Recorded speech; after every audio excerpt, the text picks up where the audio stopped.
Welcome back to Case of the Sunday Scaries. I'm Elyse, and I'm Annie, and I am grinning from ear to ear right now. She's back, she's back, she's back, she's back, she's back.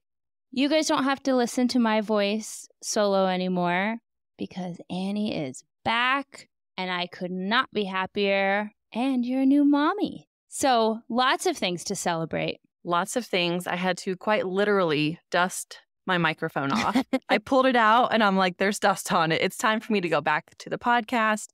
And Elyse, I have to ask, is your back sore from carrying this podcast while I've been out?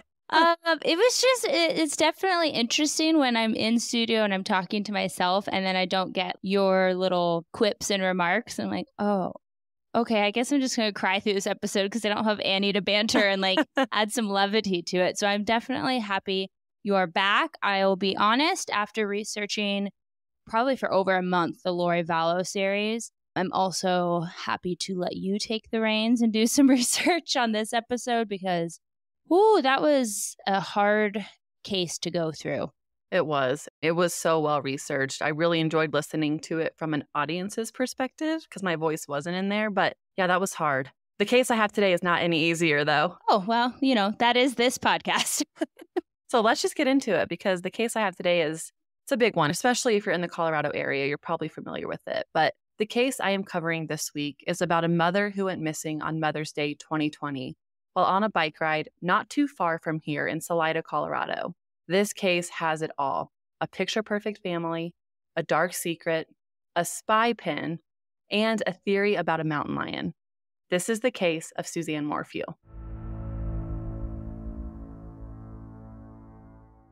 I want to preface this episode by saying that here in America, people are innocent until proven guilty. I am going to do my very best to keep that in mind while I discuss this episode. Suzanne has a husband. She has 2 daughters and friends and family who are still suffering from her disappearance. And I don't want to have this episode be a blaming game or pointing any fingers because as the case currently stands, no one is charged with her disappearance and suspected murder. And recently, it was deemed a cold case. I have followed this case since the day it happened, literally on Mother's Day. I'm a part of a Facebook group, and everyone in there has their theories. They have a suspect or 2 in mind, and I would be lying if I said I didn't have a person in mind too, but I am pushing my thoughts and feelings aside.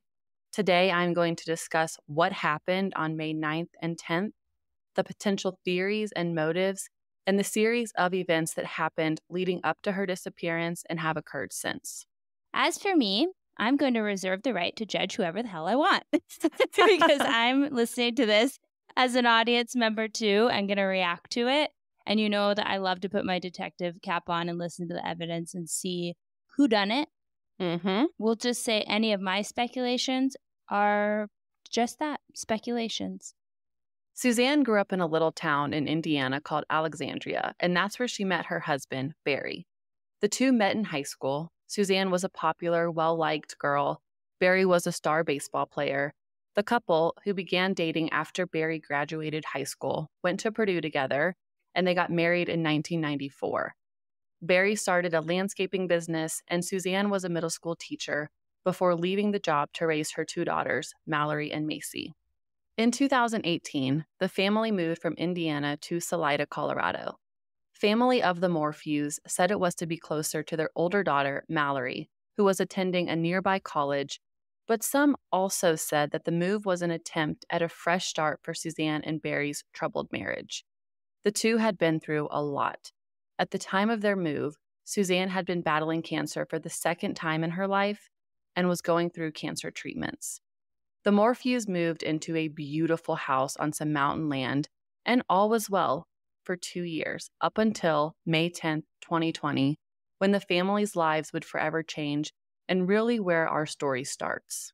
May 10th was Mother's Day.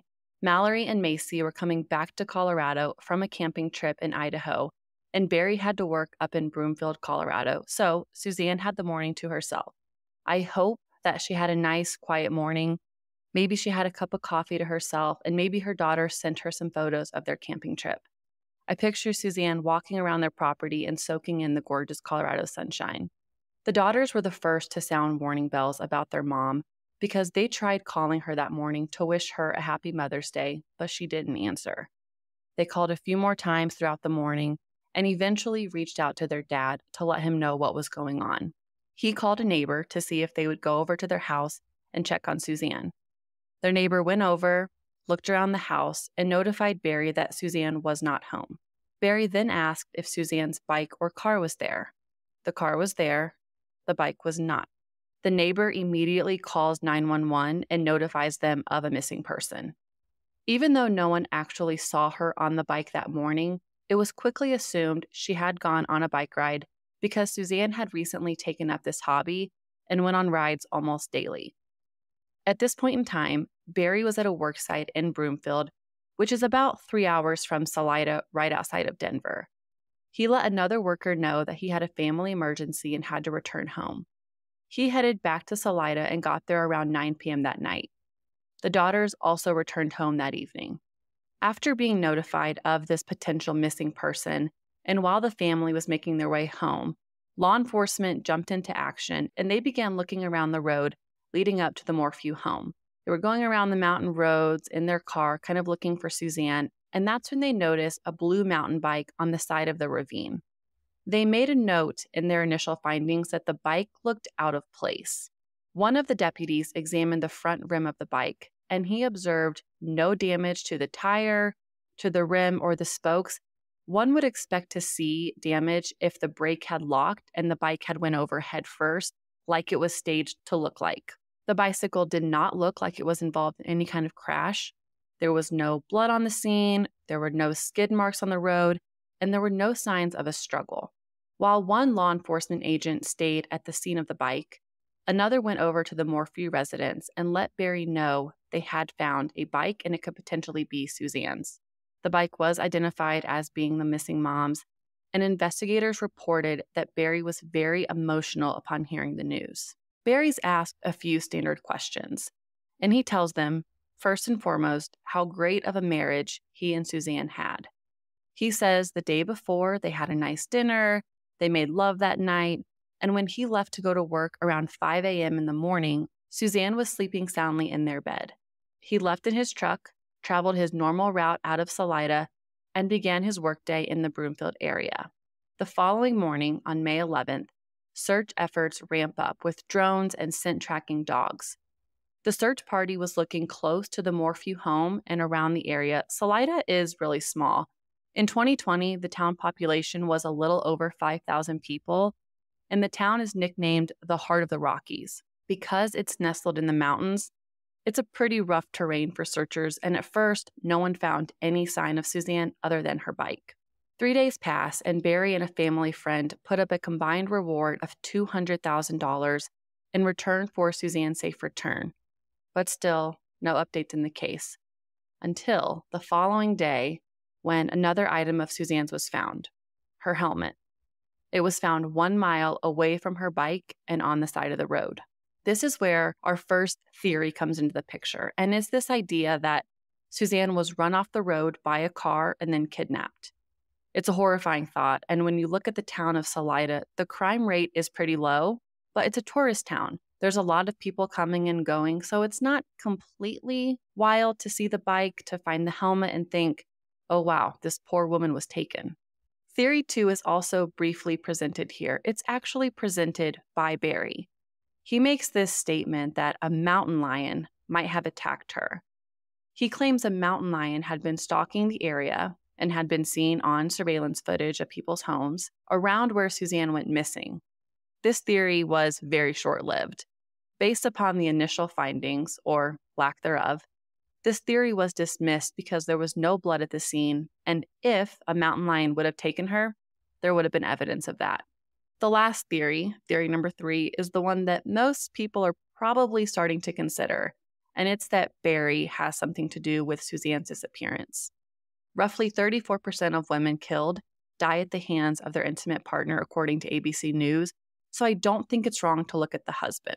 Okay, going over these theories, I was just Googling why you were telling me this. So since 1890 to 1994, there's only been 64 mountain lion attacks against humans. So the probability of that one is probably pretty small. Agree. Also, I don't think a mountain lion is going to take a whole lot of interest in making sure that her helmet is a mile away. Granted, yes, if it's like still strapped to her head during the attack. I mean, let's not get gruesome here, but I can see dragging the body away from where it was attacked. A lot of animals do that. But this isn't like a grizzly bear, okay? I'm just going to leave it at that. There would probably be some very telltale signs at the scene.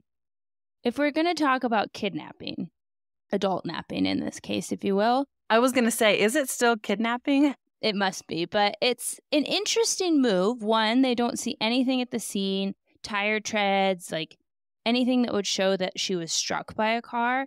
To me, I'd be like, okay, maybe not abduction, but maybe someone accidentally hit her. Someone was driving impaired and hit her and then panicked. That would almost make more sense.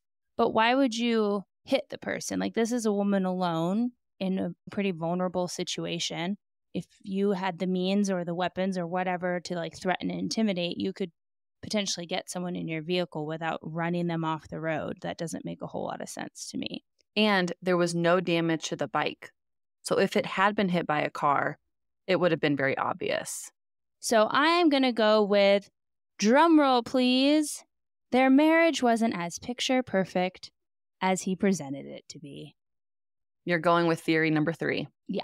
You are not alone in this, because that's kind of what people are starting to think.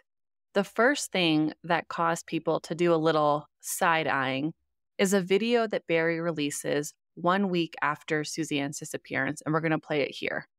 Oh, Suzanne, if anyone is out there that can hear this, that has you, please, we'll do whatever it takes to bring you back. We love you, we miss you, your girls need you. No questions asked.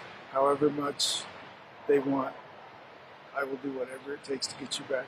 Honey, I love you, and I want you back so bad. To a lot of people, this video seemed off. Barry doesn't seem super emotional. People dissect every single word he says and, kind of judge his lack of grief.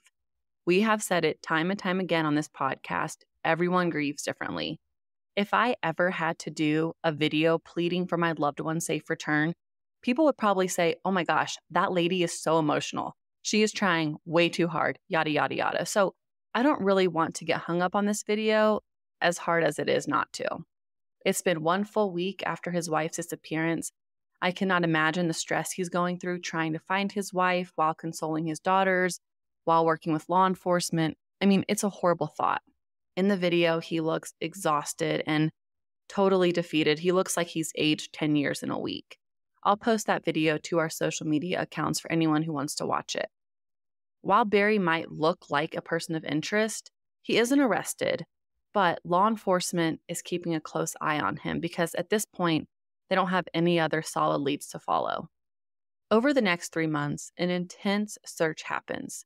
A residential area in Salida that Barry had done construction work on is searched.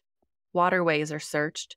Residents of Salida are asked to preserve any video footage from May 8th to the 12th that their home security cameras might have captured, and the Morphew home was cordoned, which means the family is not able to enter the house. Suzanne's search has now gained national attention, and what happens when a missing person's face is plastered all over? People start talking. People start remembering, and that's exactly what happened in this case. One of Barry's coworkers, named Jeff, came forward with some interesting information. If you recall from earlier in the episode, Barry was in the Broomfield, Denver area the day Suzanne went missing. He was there on a work trip, and this coworker took over Barry's hotel room when Barry found out about Suzanne. Why didn't the coworker get his own hotel room? I don't know. I can only assume it's because Barry had planned on staying there longer but had to make that emergency trip home. Maybe the hotel room was already paid for, something like that. When the coworker arrived at the hotel room, he found it scattered with wet towels, and the room smelled strongly of chlorine. He also discovered a pile of mail in the room, including a letter about property insurance. He quickly notified law enforcement, and he went very public with these findings, talking to reporters. After these claims from Jeff, the coworker, made headlines, Barry comes forward to tell his side of the story. He said that yes, he had handed off the project last minute to Jeff, and yes, he left the hotel room in a panic. But as far as the chlorine smell, Barry said that he too had smelled it. He said he didn't get into the pool and he never brought chlorine into the room. This was in the middle of COVID, so Barry had chalked the smell up to cleaning supplies the cleaning team might have potentially used. The hotel manager then comes into the scene and says, A, the pool was closed due to COVID, and B, the cleaning crew uses a hydrogen peroxide-based cleaning solution, no chlorine. So this is still one point of mystery. Who knows? After the news of the weird smell, Suzanne's brother, who is named Andrew, comes forward. He gets vocal about some findings that he's been made aware of. He said after investigators searched the Morphew home, they told him that there was an overwhelming smell of bleach in the house. Investigators had also asked Andrew why there weren't any coolers in the house, which was odd considering Barry was an avid hunter. If you hunt, you have meat, but you have no coolers. Andrew is immediately suspicious of Barry. The strong bleach smell and the lack of coolers were discovered when the Morphew property was searched. It had been searched multiple times with 2 separate sealed search warrants, and there were some interesting things found at the home. I'm going to get into that a little bit later because that all came to light during a court hearing.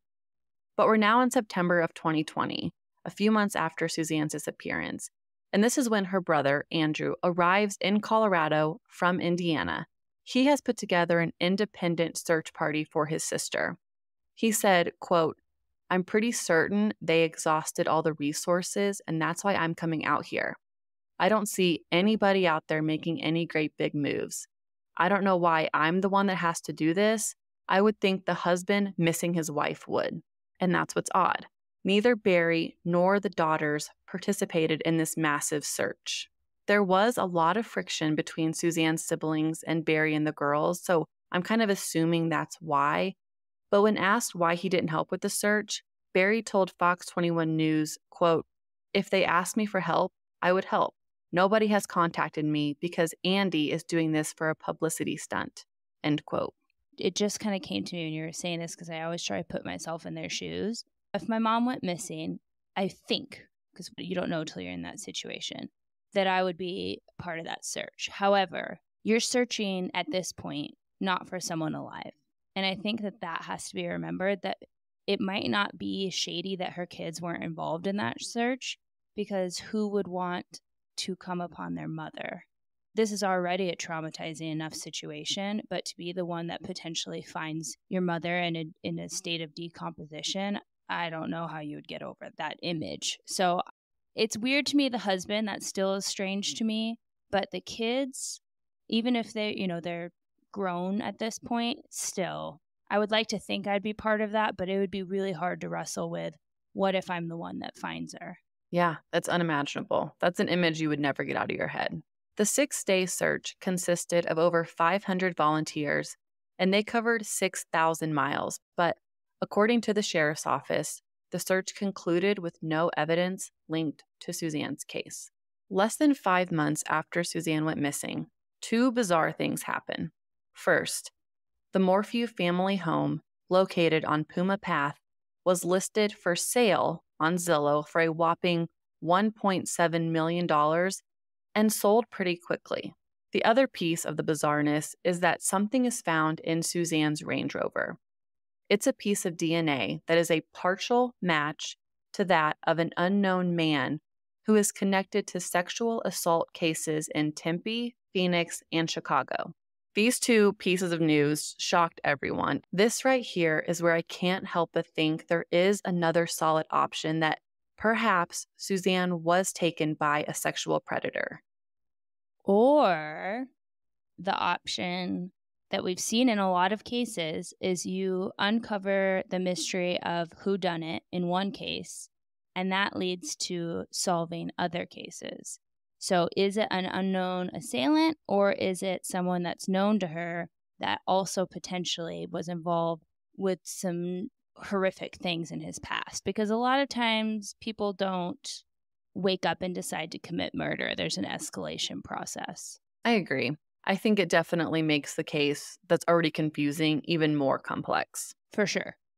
People online go bananas, not only about the house being sold, but about the possibility of this other mystery man. I do think that law enforcement had kind of tunnel vision when it came to this case.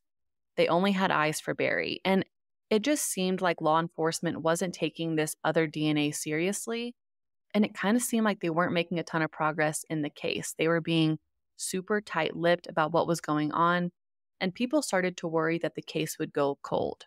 But just because we don't always see progress in cases does not mean that law enforcement and investigators aren't hard at work. And on May 5th, 2021, Barry Morphew was arrested. He was facing charges of first-degree murder, tampering with evidence, and attempting to influence a public servant. The last charge about a public servant kind of stumped me, but according to the arrest affidavit, between and including May 10th, 2020 and May 5th, 2021, Barry unlawfully and feloniously attempted to influence 8 public officials by means of deceit. Basically, he lied to them, and that's what they're going to charge him with. The murder charge was risky because at this point, Suzanne's body still hadn't been found. It's challenging, to say the least, to charge someone with murder when you don't have a body, but investigators feel like they have enough evidence to move forward. 8 days later, boom, another bombshell.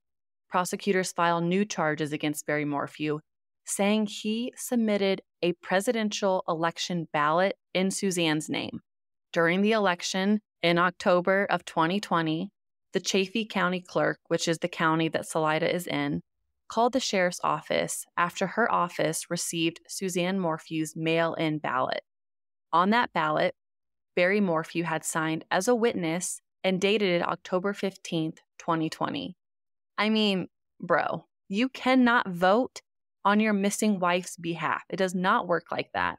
And it is immediate red flags. Either he is very much on one side of the election in 2020 and was like, no, I need to make sure every vote counts and this is what my wife would have done, which is questionable to say the very least. But more so, is he trying to plant this idea in people's mind that she's alive? But here's where he really messed up with doing that, is he signed himself as a witness. That means that he saw her in October. So, neither scenario works very well for you. He was not thinking.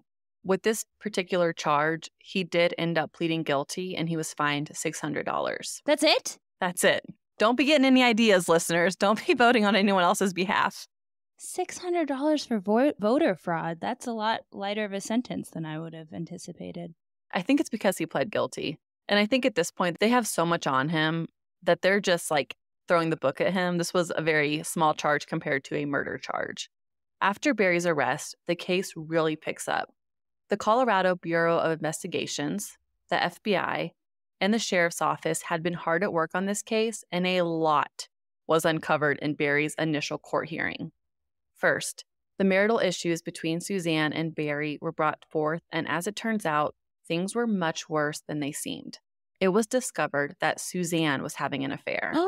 She had been having an affair for 2 years with a man named Jeff. This is not Jeff from previously. This is not the coworker Jeff, but this man is from Indiana, and he actually went to high school with Suzanne. After moving to Colorado in 2018, Suzanne had Facebook messaged Jeff, "Howdy, stranger," and the two hit it off. You like my little accent there? Howdy, stranger. Suzanne. Oh, my. Suzanne. That's salacious and shocking. That's not the direction I thought you were going to go with this. I'm telling you, this case is wild. The two met up 6 different times in person, and they consider themselves soulmates. They would send romantic texts, and they would send each other photos of their bodies.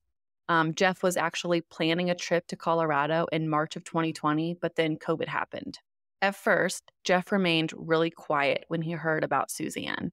He didn't talk about Suzanne to anyone until investigators located him and found out that he had deleted all social media accounts that he used to communicate with Suzanne. He had a lot to lose. He didn't want to lose his job. He was married and had, I think, 6 daughters. He didn't want to lose his family. and he was really afraid that investigators were going to consider him a suspect. So he was immediately like, I had nothing to do with this. Take my phone, take my DNA, do whatever you need to clear me because I am innocent. Just a little PSA to anyone listening who finds themselves in this marital tangled web, if you will, is a nice way to put it, and someone in that goes missing or is killed, just call police right away. Because it's just better to lead with honesty. I would assume that automatically when they find out he deleted everything and was like, wasn't me, but didn't come forward, they have to find him. That's a little suspicious there, Jeff. It is. And what's also wild is it took investigators around 6 months to find out who this man was. Suzanne did a great job at covering up the affair. Investigators pieced together their relationship. They learned that Suzanne and Jeff had met up in different states and had talked about becoming husband and wife and moving to Ecuador. Jeff did not believe that Barry Morphew knew about him. He said, quote, if he knew about me, he would have come after me. I just don't think he knew that Suzanne and I were together, end quote. Jeff was ruled out as a suspect because he had an airtight alibi. He was in Michigan the week Suzanne went missing. He also, like I said, had provided his DNA, the passwords to the deleted social media accounts, and his phone records. So all of that combined cleared him. You ready for the next bombshell? This affair was brought to light because of a spy pen. This spy pen was found during a search warrant. I'm speechless. A spy pen. Those actually exist. I want 15 of them, please. I'm putting them all over my neighborhood. I want to be a spy. I think that would just make you a creeper, actually, Annie. That's true. That's true. So this spy pen that I want really badly was found during a search warrant. It had been purchased by one of Suzanne's friends to spy on Barry because A, her friend was worried for Suzanne's safety. She was a good friend. But B, Suzanne kind of thought Barry was having an affair. The spy pen is really what tipped off law enforcement to the issues between Suzanne and Barry, because it recorded not only the affair, but the more law enforcement dug into these problems, the worse it became. Text messages between Suzanne and her friends were brought to light, and according to Suzanne, Barry was physically and verbally abusive. So that spy pen is not only catching the affair, so Suzanne and Jeff speaking to each other, but also phone calls that Suzanne made. There was also evidence, thanks to this spy pen, that she had confronted Barry 4 days before her disappearance. Not only did she do that in person, but she also texted him saying, quote, done, let's handle this civilly, end quote. Suzanne has this friend named Sheila, and Sheila is a total girl's girl. She's the one who bought that spy pen. There's a text message thread that I want to read off. So Elyse, you're going to read off Sheila's portion, and I'm going to read off Suzanne's. I'm a little bummed that I'm not going to live out my romance novel fantasy here. I thought we were going to read messages between her and Jeff. Those are hot and steamy, let me tell you. Okay, I'll start off. So I am Suzanne. Keep that in mind. Taking care of myself physically in a stressful marriage. Blank, which that basically means that she said one of her daughter's names in this text messages, but we're not going to say what the daughter's name is because that's out of the affidavit. Blank and I had a very tough talk yesterday. She's weary of the tension here. She knows how he is toward me and almost begged me to divorce him.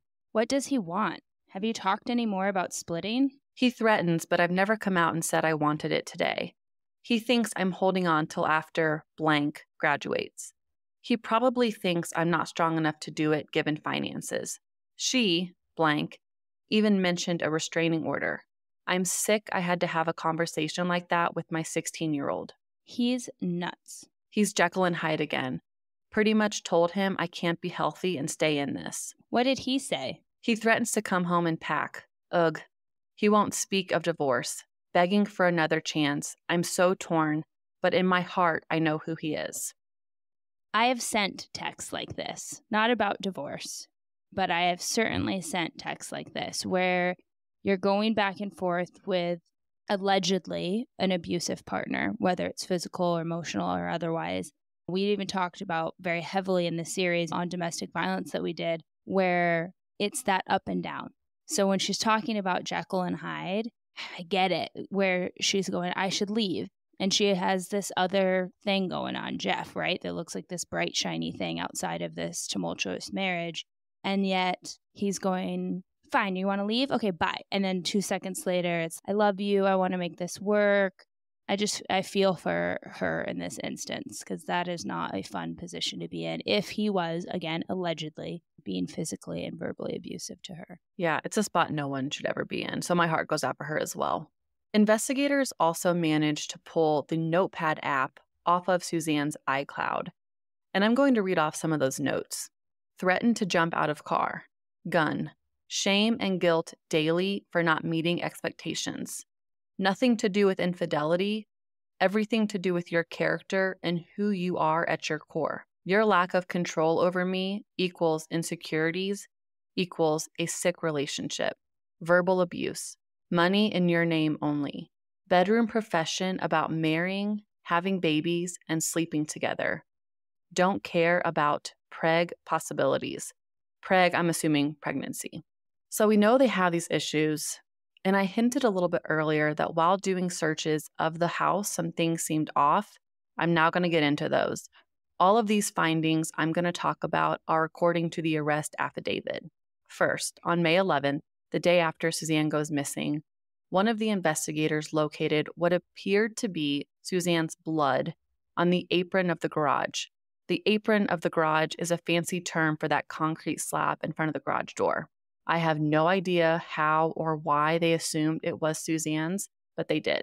They also found Suzanne's white Range Rover in the garage, and in her car was her driver's license and credit cards. When investigators went inside the house during their search, they found a live .22 caliber round next to Suzanne Morphew's bed and a plastic dart tranquilizer cap in the dryer of the home. What? Barry did not act surprised at all. Remember, first of all, with the caliber round, he is an avid hunter, and he said he's an experienced tranquilizer dart shooter. What a profession. Like, what a resume adder. Also, I am a professional at shooting darts that tranquilize things. I mean, this man isn't a veterinarian. He's not trying to give shots to a wild rhino and needs to put him down. So what is the need to have any experience in that?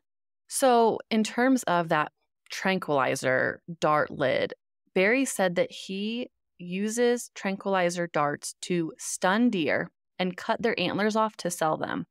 He said, quote, I shoot them, they go to sleep, I cut their antlers off, it's totally illegal, but you're going to find tranquilizer darts around the house, end quote. So he's a piece of shit. Not a good guy. The smoking gun, in my opinion, the thing that really does not make Barry look good is the data they pulled off of Barry's truck.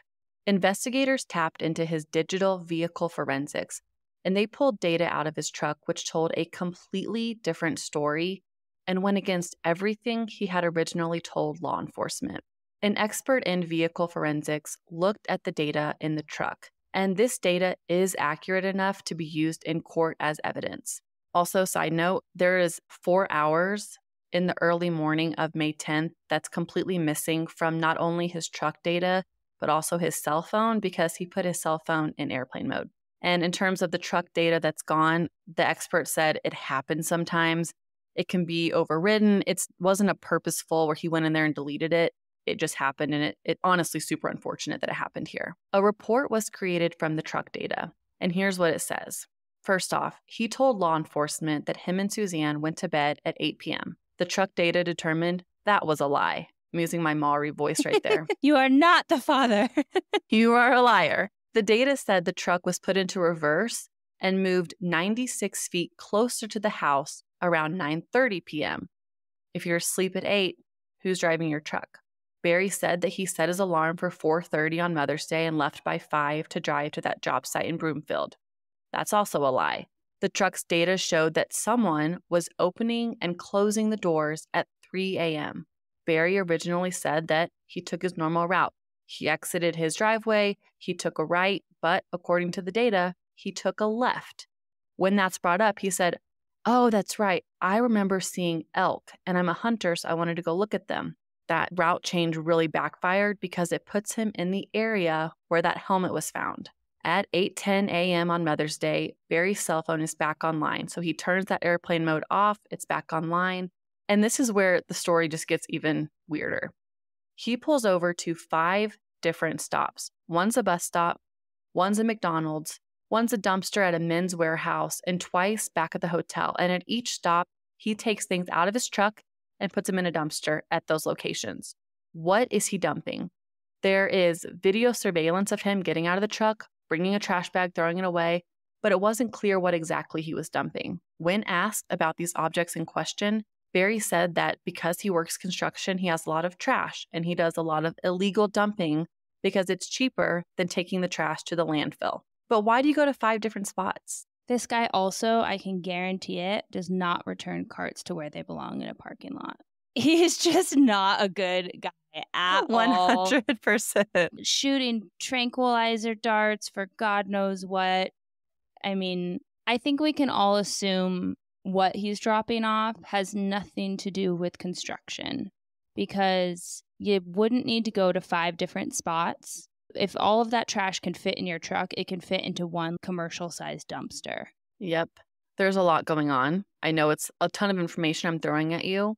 And if I break down every piece of the 131-page arrest affidavit, this episode will never end. So let's get into what law enforcement and investigators think happened between May 9th and May 10th based upon the evidence they gathered. Here's kind of the story they laid out at court. On May 9th, Suzanne and Jeff messaged 59 times that day. This is a lot more than usual. Suzanne sends a selfie, and they call this the proof of life. It shows that she was alive at this point in time. The texts between the two get a little heated. They get a little steamy. At 2:26 p.m., Barry texts Suzanne. No one knows if Suzanne saw that text. Barry follows up. He says, "Did you leave?" No response from Suzanne. Barry's cell phone data then shows him at the house, and his cell phone is pinging all around the outside of the house. Investigators think that he had tranquilized her and was chasing her around. An expert in tranquilizing comes in and says that if she was shot, she would be able to run around, but she wouldn't get far. Investigators think that either Barry caught Suzanne in the act of having this affair, this kind of steamy text exchange, or the fact that she was trying to divorce him. Think back to that message 4 days prior where she said, "Done, let's do this civilly," finally sent him over the edge, and he killed her on May 9th. Based upon his truck data, they believe that he drove into the mountains that night and buried her body somewhere. They then think that he staged the scene, tossed the bike and helmet over the ravine. Think back to that bike. Immediately, deputies made a note that it looked weird. There was no damage to the bike. The helmet's found a mile away. Supposedly, based upon the data of the truck, Barry was in that area on the early morning of May 10th. A lot of evidence, I think, against him, but we still don't have a body. The hearing leading up to the trial is just as complex as the case. I have never seen or heard of a judge openly giving an opinion about a case before making that decision, but the judge who was in charge, Judge Murphy, gave his opinion of the state's evidence. He said, quote, "I find that the proof is not evident, nor is the presumption great that Mr. Morphew committed first-degree murder," end quote. Despite that, the judge ruled that there was probable cause to go to trial. I'm going to interject here because it makes sense. Because if he did this in an act of rage, it might not be first-degree murder. They have to be able to prove what qualifies for first-degree murder as premeditation. So he might not be saying, "I don't think this guy did it." He might just be saying, "I don't know if there's enough evidence between this couple and what we currently have to show premeditation." Because if it was done in a heat of passion, that's second-degree murder. The defense attorneys for Barry had planned to hit on the mystery DNA hard.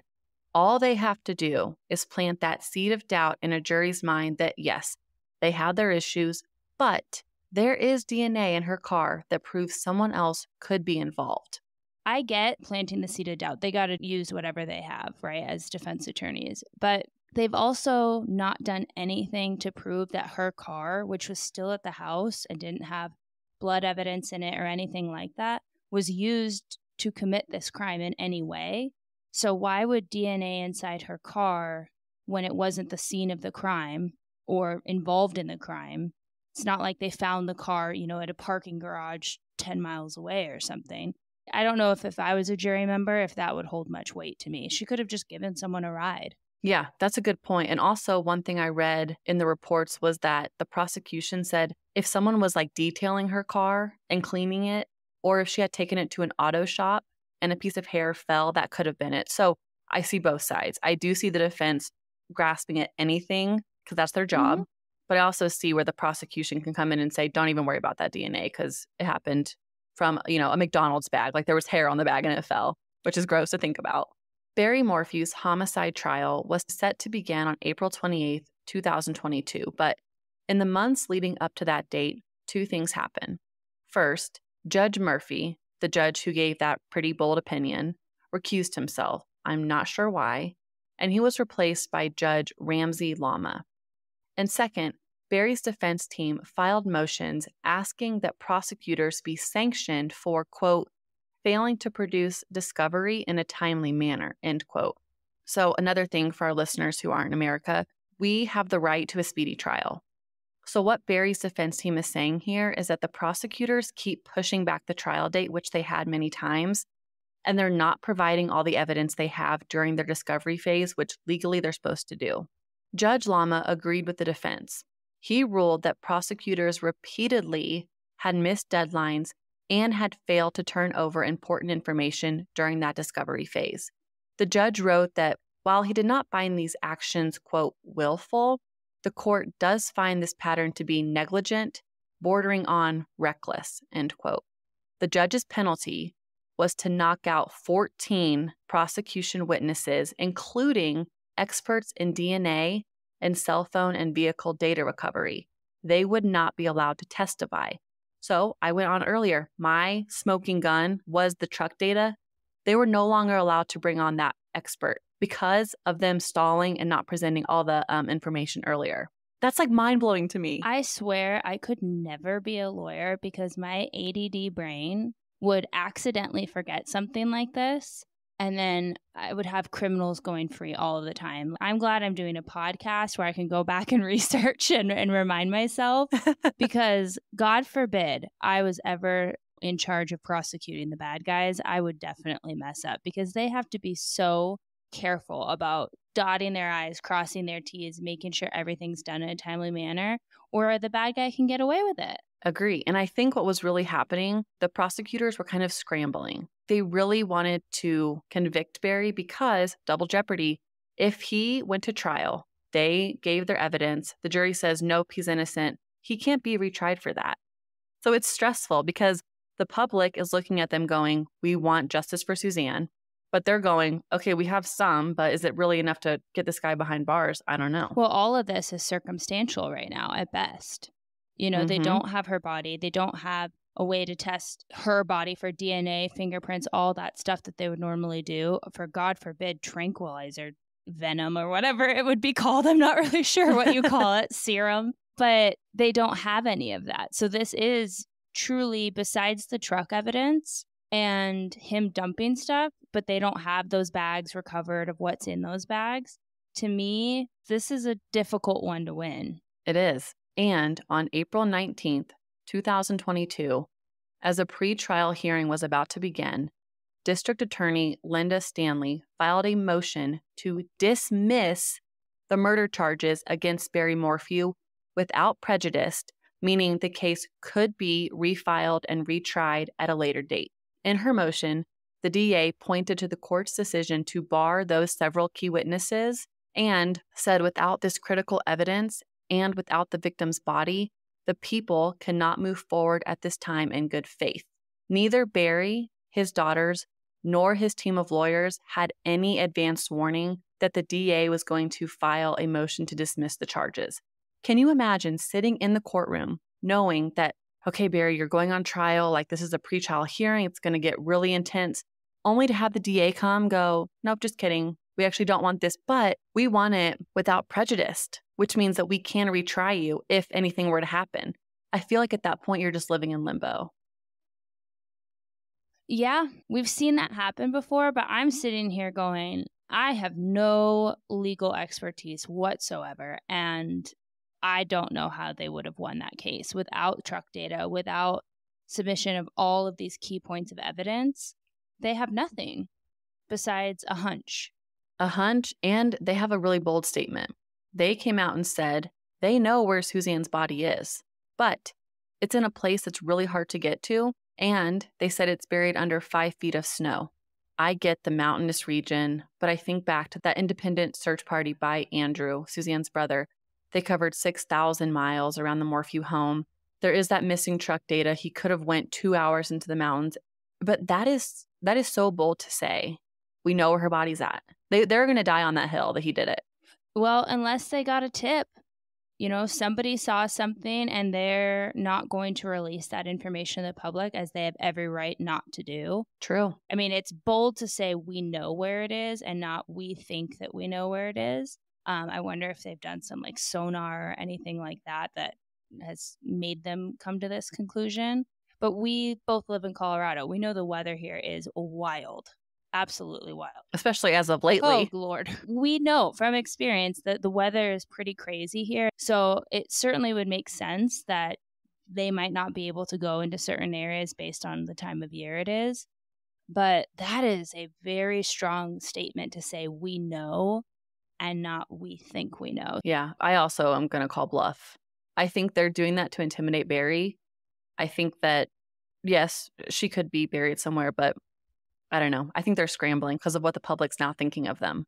But more news. This past May, 3 years after Suzanne disappeared, Barry Morphew filed a civil rights lawsuit against Chaffee County, the county that Salida is in, prosecutors, the Colorado Bureau of Investigations, and FBI employees. The 185-page lawsuit is asking for $15 million in damages. It claims the defendants engaged in actions including malicious prosecution, unlawful detention, fabrication of evidence, conspiracy, unlawful retention of property, reckless investigation, and failure to supervise and train. As a result of the defendants' conduct, Barry spent 5 months in jail, approximately 6 more months wearing a GPS ankle monitor, and almost a year defending himself against criminal charges. After news of the lawsuit broke, Barry and his 2 daughters sat down with Good Morning America, and I would be lying if I said it wasn't a heartbreaking segment to watch, especially because at the end of the day, her 2 daughters are the ones suffering the most. The Morphew family absolutely slammed authorities for the charges brought against Barry. Barry said, quote, "It's very hurtful to lose your reputation, your integrity," end quote. He went on to say that Suzanne had made some bad decisions, but he blamed it on the chemotherapy she was taking for her cancer. Mallory and Macy, the 2 daughters, stand firmly behind their dad, and they say there is no way he could have done this. When asked about the hardest part of the past 3 years, they just said not having their mom. I have followed this case for over 3 years, and I'll continue to do so until one day, hopefully soon, we have answers and her family gets the closure they so badly deserve. But if you go on social media, look up the hashtag Justice for Suzanne. You can see her face. We'll post it on our social media. You can just see that warmth behind her. She was an amazing woman. And I don't know, it's one of those cases I cannot stop thinking about. I think about it all the time. I think throughout this episode, if you've heard my reactions, you know where my inkling falls of who's guilty in this. So my heart breaks for those kids.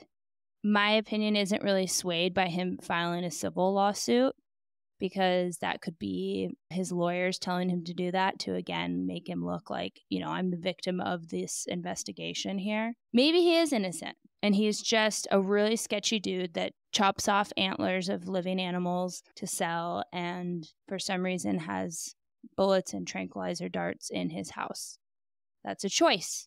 It's a choice. Not one that I agree with, but my heart just breaks for her kids and for her family, and honestly what it seems like she was going through.